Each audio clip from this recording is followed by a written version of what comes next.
Allah Subhanahu wa ta'ala telah membangkitkan Nabi Muhammad dari tidur malamnya.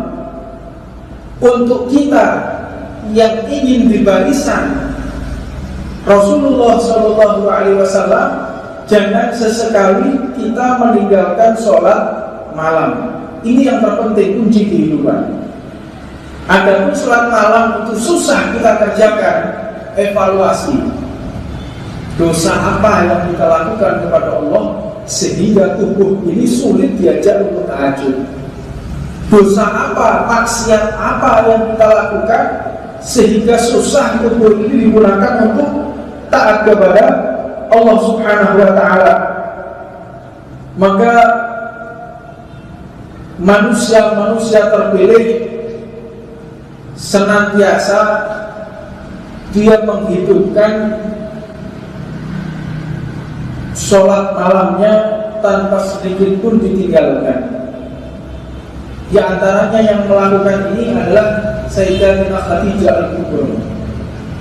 Senantiasa kalau malam itu bermunajat, bertahajud, membarengi daripada Rasulullah SAW. Sayyidina Khadijah ini paham betul bagaimana perangai Nabi Muhammad SAW, sehingga Sayyidatina Khadijah ini tidak pernah sekalipun menuntut untuk dinafkahi secara batin maupun zahir oleh baginda Nabi Muhammad SAW.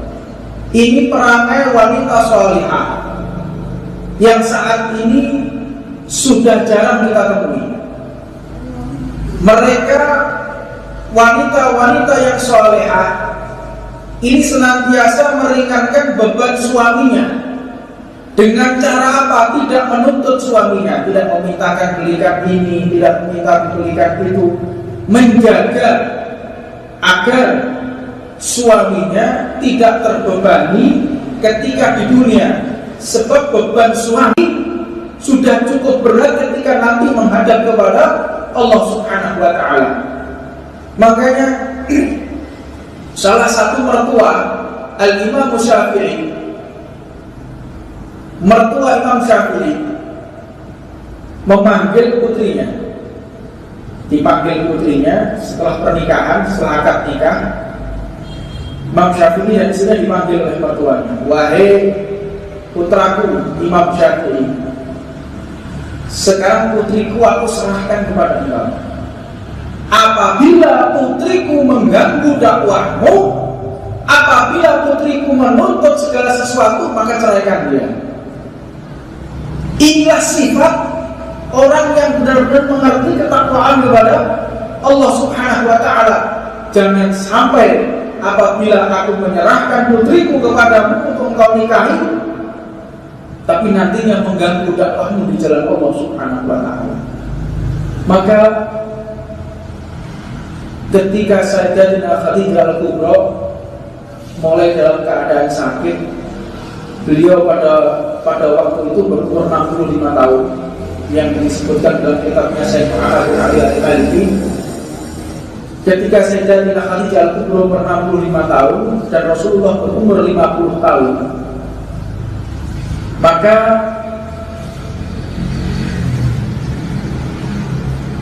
Sayyidatina Khadijah sakit yang sangat parah, sehingga beliau ini menginginkan hajat, ada sesuatu keinginannya minta dimakamkan menggunakan surbannya Rasulullah.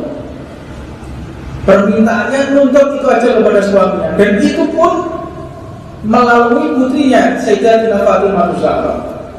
Ini akhlak seorang wanita yang soleh. Dipanggil, wahai putriku Fatimah, sampaikan kepada ayahmu Rasulullah, aku menginginkan jubah yang digunakan agar aku menghadap malaikat maut membawa bukti bahwa aku adalah istrinya Nabi Muhammad SAW.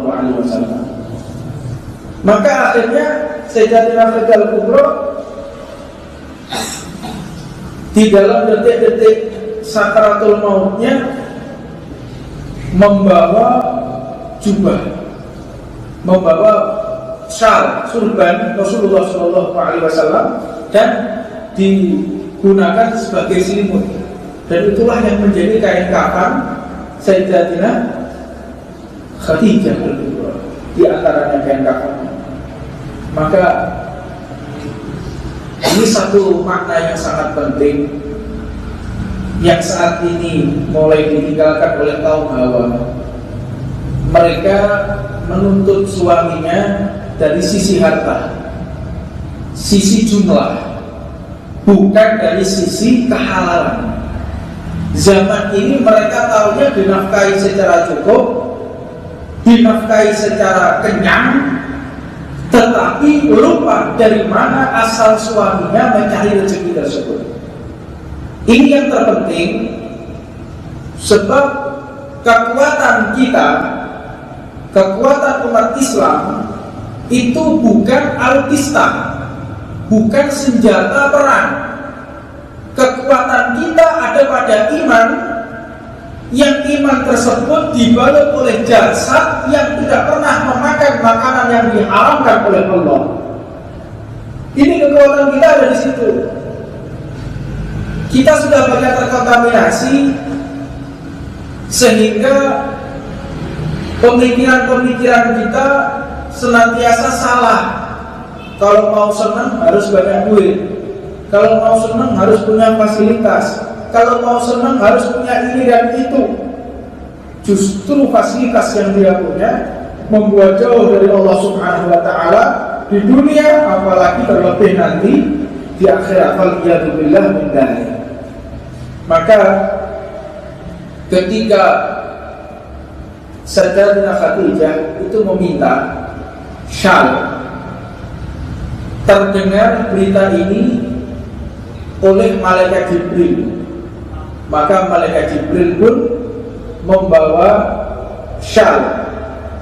Syal yang pertama diserahkan Sayyidatina Khadijah, syal yang kedua untukmu wahai Rasulullah, syal ketiga untuk Ali bin Abi Thalib, syal keempat untuk Fatimah Zahra, syal kelima untuk Sayyidina Hasan. Lalu bagaimana dengan Sayyidina Husain? Maka malaikat Jibril pun menundukkan kepalanya, dan Rasulullah pun menundukkan kepalanya, tahu kalau Sayyidina Husain meninggal dalam keadaan tidak dikafani, meninggal dalam keadaan syahid di jalan Allah Subhanahu wa ta'ala. Jadi